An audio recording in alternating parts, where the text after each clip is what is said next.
आप सबका स्वागत है आपकी ज़रूरत कहानी में। एक व्यक्ति था, उसके गुरु एक सन्यासी थे। वह व्यक्ति दुनियादारी से उब सा गया था। वह अपने गुरु की तरह ही दुनियादारी छोड़कर सन्यासी बनना चाहता था।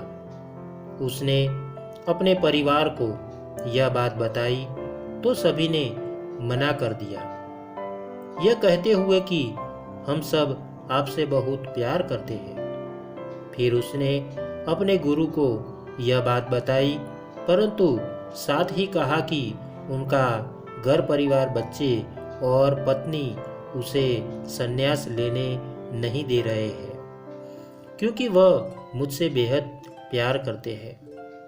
गुरु ने कहा, यह किसी सूरत में प्यार नहीं है। गुरु ने उसे बहुत समझाया, पर वह व्यक्ति नहीं मान रहा था। फिर गुरु ने कहा, अच्छा ठीक है। गुरुजी उस व्यक्ति को मठ में ले गए। उसके बाद गुरु ने उसे योग विद्या सिखाई, जिससे वह अपनी सांसें रोककर मुर्दे जैसी अवस्था में घंटों तक रह सकता था। यह सब सिखाने के बाद गुरु ने उसे एक योजना बताई और उसे घर भेज दिया। दूसरे दिन वह व्यक्ति अपने घर पर मुर्दा पाया गया। परिवार के सारे लोग इकट्ठे हो गए। सभी रो रहे थे, विलाप कर रहे थे। वहीं उसकी पत्नी सबसे ज़्यादा दुखी हो रही थी। पूरे घर में कोहराम मच गया था। सभी की आंखें नम थी।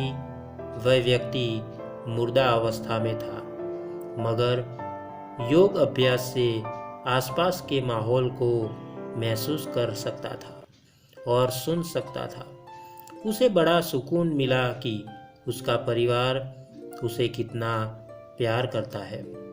अतः उसने संन्यास का इरादा त्यागने का फैसला कर लिया। कुछ ही देर बाद उस व्यक्ति के गुरु वहां पहुंचे।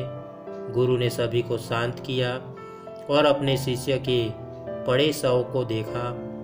कुछ देर शव को देखने के बाद उसके परिवार वालों को कहा, इस शव में जान फूंका जा सकती है। इस व्यक्ति को मैं अपनी विद्या से जिंदा कर सकता हूँ। यह बात सुनकर घर के सभी लोग बहुत खुश हो गए।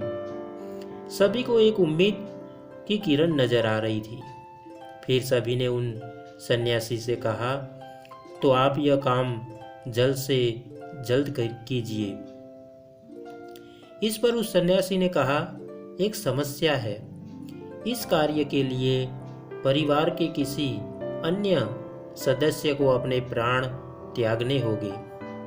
यह सुनकर सभी लोगों की सांसें रुकी रह गई।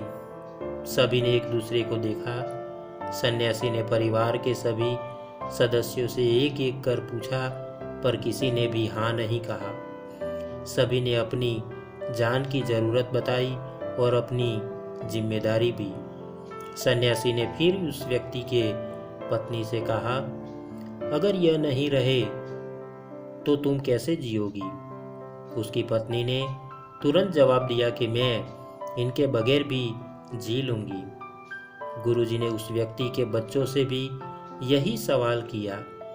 उनका भी जवाब ना ही था। फिर यही सवाल उस व्यक्ति के माता पिता से किया। उनका भी जवाब एक ही था। इसके बाद गुरु उस व्यक्ति के शव के पास आए और बोले, हे व्यक्ति, तुम उठ खड़े हो जाओ। वह व्यक्ति उठकर बैठ गया। फिर उसके गुरु वहां से जाने लगे। उसने अपने गुरु को रोका और गुरु से कहा, मैं भी आपके साथ चलता हूँ। अब उस व्यक्ति को समझ में आ गया था कि उसकी ज़रूरत उसके घर में कितनी है। अब वह एक पल भी अपने घर में रहना नहीं चाहता था। इस कहानी से हमें यह सीख मिलता है कि आपके होने न होने से किसी पर ज़्यादा कुछ असर नहीं पड़ता है। तो दोस्तों, आशा करता हूँ कि आपको यह कहानी अच्छी लगी होगी। अगर आपको यह कहानी अच्छी लगी है तो एक लाइक और एक शेयर ज़रूर करना दोस्तों। और हाँ दोस्तों, चैनल को सब्सक्राइब करना मत भूलना। आपके प्यार को इसी तरह देते रहना, क्योंकि हम आपके लिए इसी तरह की अच्छी और मनपसंद कहानियाँ लाते रहे। तो दोस्तों, आज के लिए इतना ही। फिर मिलेंगे एक और नई कहानी के साथ। तब तक के लिए आप सबको हमारा धन्यवाद। जय हिंद।